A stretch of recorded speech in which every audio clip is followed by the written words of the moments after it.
Arrakis is the key.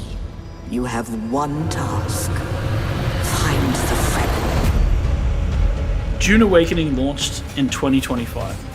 Since then, we've continued expanding and improving the game alongside our players.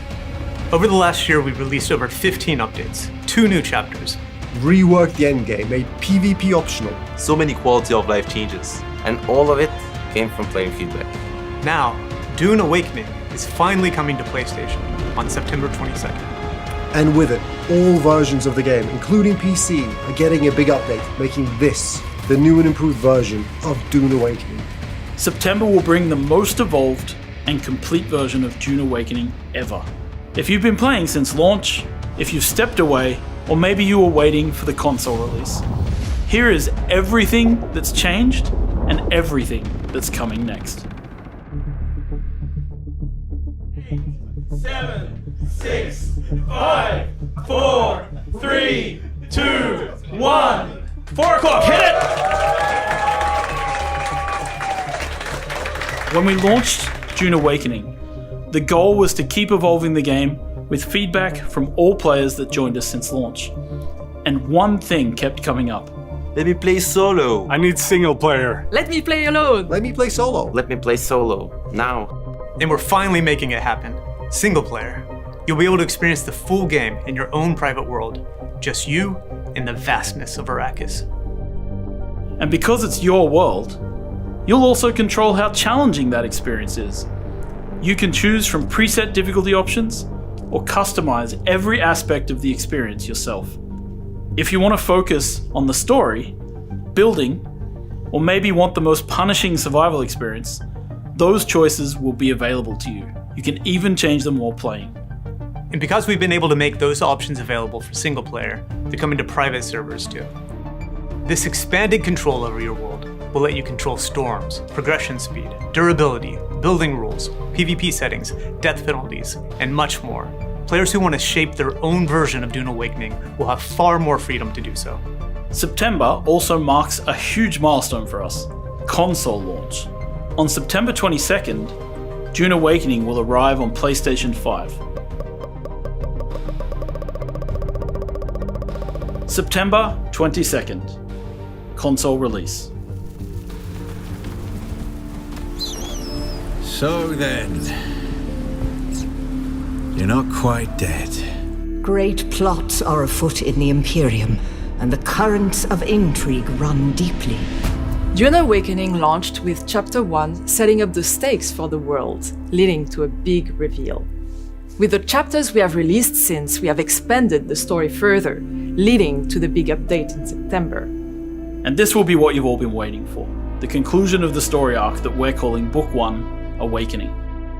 Some of this was originally planned for the Chapter 4 update, but it has since grown into something bigger, expanding the story and bringing its major mysteries and long-running questions toward a satisfying conclusion. It's not every day we get visitors here. Prepare yourself. This is not the end of Dune Awakening's story, but with this chapter, players should feel like their journey has reached a meaningful milestone. Who are you? We've also redesigned how players access their world and characters. When you launch the game, you'll now start from a more character-centric experience, making it easier to jump between your different adventures. Because multiplayer worlds are shared experiences, there are still some boundaries in place. Single-player characters remain in single-player. Private and self-hosted characters have greater flexibility in how they handle characters and the rule sets. And transfers between official servers have been streamlined. Players can pack up their bases and vehicles and move to a different world. The goal is simple. Make managing your Dune Awakening experience easier, clearer, and more flexible.